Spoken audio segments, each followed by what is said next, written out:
Le 23 mai 1934, des agents du FBI de 5 États tentent une embuscade fatale à Bonnie and Clyde, un couple d'assassins sur la route 154 qui mène à Arcadia, en Louisiane. À 2000 km de là, à New York City, un certain Robert Arthur Mogg voit le jour au Flushing Hospital, quartier du Queens, un hôpital en partie détruit ou à l'abandon aujourd'hui. Il est l'enfant unique de Shirley et George Mogg. Il grandit à Flushing, dans le Queens, où il se distingue comme un élève brillant. Dès l'âge de 10 ans, il commence à construire des radios simples, des orgues à 3 notes et d'autres projets électroniques en compagnie de son père, ingénieur électricien chez Consolidated Edison.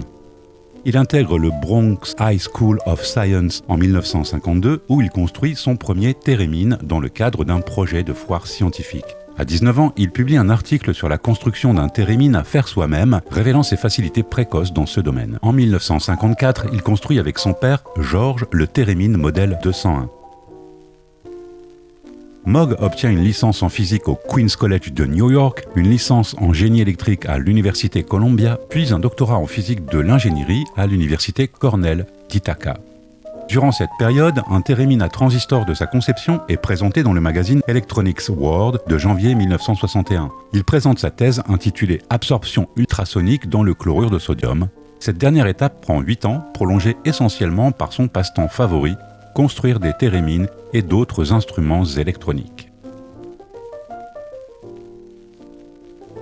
Il fonde la société R.A. Mogg en 1953 dans les environs de New York où il fabrique des térémines en pièces détachées. En 1954, l'entreprise démarre comme activité à mi-temps pour concevoir et construire des instruments de musique électronique. En 1956, Robert rencontre Shirley May Leith au Queens College. Ils se marient 2 ans plus tard, en 1958, et auront 4 enfants.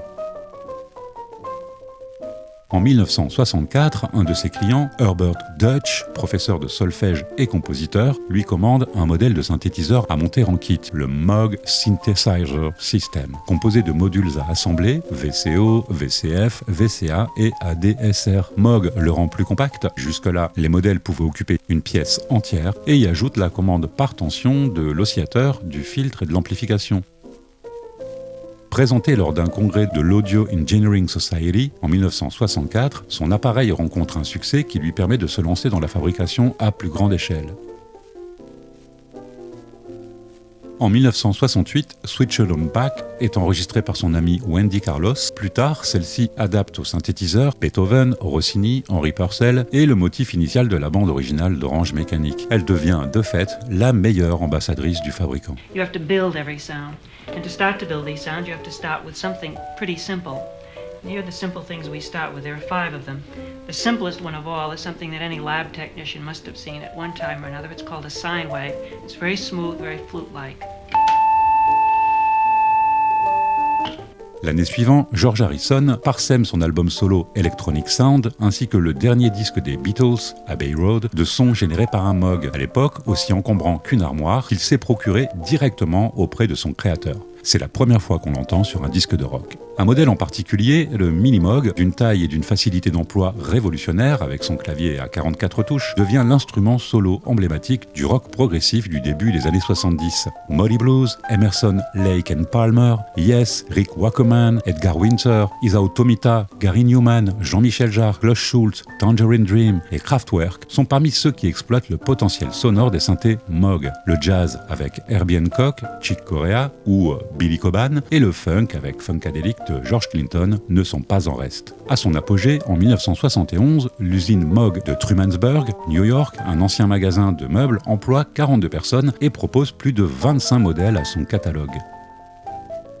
Durant les années 70, Moog a fait face à la concurrence sévère d'ARP. Cette rivalité stimule les 2 marques américaines, mais contribue à les mettre toutes 2 en difficulté. En 1971, le nom de la société est changé en Moog Music Incorporated et en 1973, elle devient une division de Norlin Music Incorporated. Moog en assure la présidence jusqu'en 1977. Bob Moog quitte donc la société et va ensuite fonder en 1978 une petite société nommée Big Briar, avec laquelle laquelle il fabrique notamment des thérémines et ce qui sera la série Mooger Fooger, une série de pédales devenues iconiques. L'idée est brillante, ces pédales associent l'apparence d'une pédale de guitare à la connectivité CV et aux possibilités de modulation d'un synthétiseur modulaire.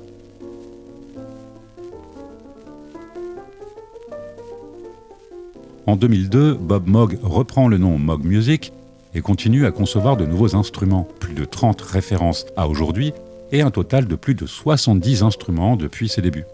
Restant proche des musiciens et passionné par la relation entre technologie et expression musicale, Keith Emerson et Rick Wackerman entretenaient avec lui des relations très amicales, Moog étant à l'écoute des musiciens lors de la mise au point de nouveaux instruments. Le 21 août 2005, le monde de la musique est en deuil, Bob Moog décède à Asheville, Caroline du Nord, à l'âge de 71 ans. Il avait été diagnostiqué d'une tumeur cérébrale quelques mois plus tôt. De nombreux hommages lui seront rendus à travers des titres de musique, des vidéos ou des écrits. En 2006, la fondation Bob Moog est créée par sa fille Michelle Moog Koussa. Suivra le musée Moogseum à Asheville.